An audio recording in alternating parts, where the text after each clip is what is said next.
Welcome to the Wall Street Geek, where it's a hard knock life for a geek, unless perhaps you're better informed about important money matters.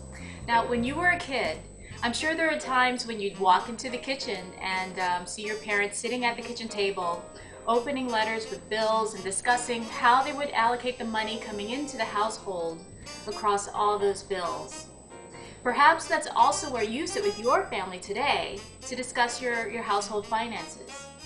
At times it may feel like you're on a hamster wheel each month in a cycle where you take the money coming into your household and use it to pay all of your bills. The money comes in, it pays your bills. With this kind of pressure each month, who really has the time to figure out what else to do with your money on a monthly basis when the most important thing to do is to pay your bills?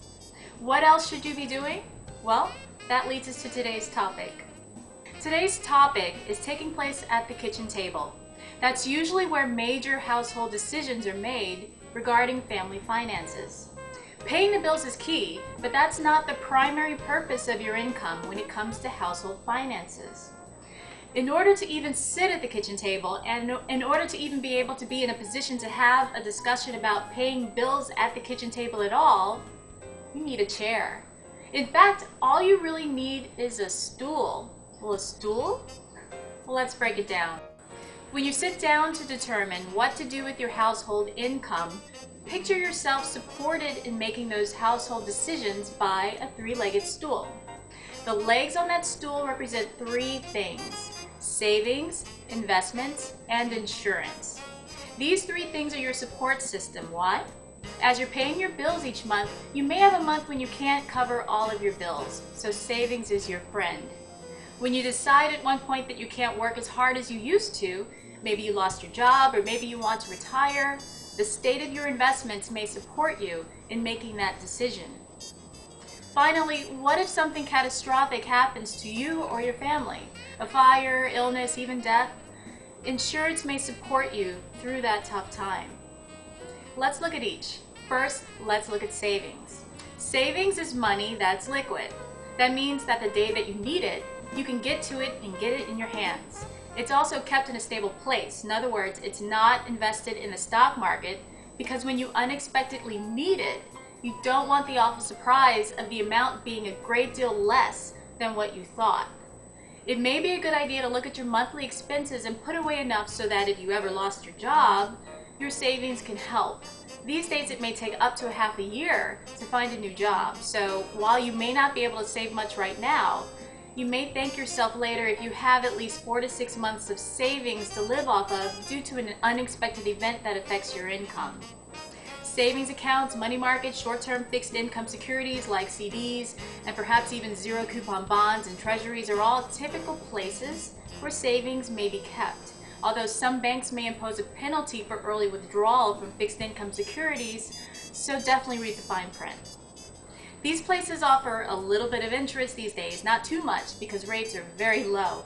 So while they do the job of being fairly liquid places to keep your savings with a lower risk than the securities market, the low interest is a problem for long-term savings.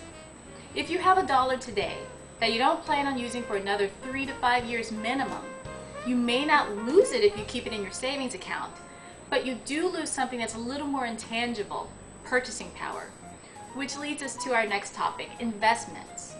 When I was a kid, stamps cost around 22 cents each. Now they're 46 cents. I mean, it's jumped so quickly that I'm still mailing holiday cards with 37-cent stamps, which shows how often I mail things. The internet, come on. If I put $1 in a lockbox in the 80s and decided to retire today with that same dollar, the dollar that I had in the 80s is synonymous to having roughly less than 50 cents today. It's the same dollar bill, but it can't buy what it could when I first saved it in the 80s in that lockbox. Unfortunately, the cost of goods and services went up in the interim. In other words, inflation ate away at the purchasing power of that dollar. You needed to save at a rate higher than inflation in order to maintain the purchasing power of that dollar. On average, over the long term, most finance people assume that inflation is about 4%.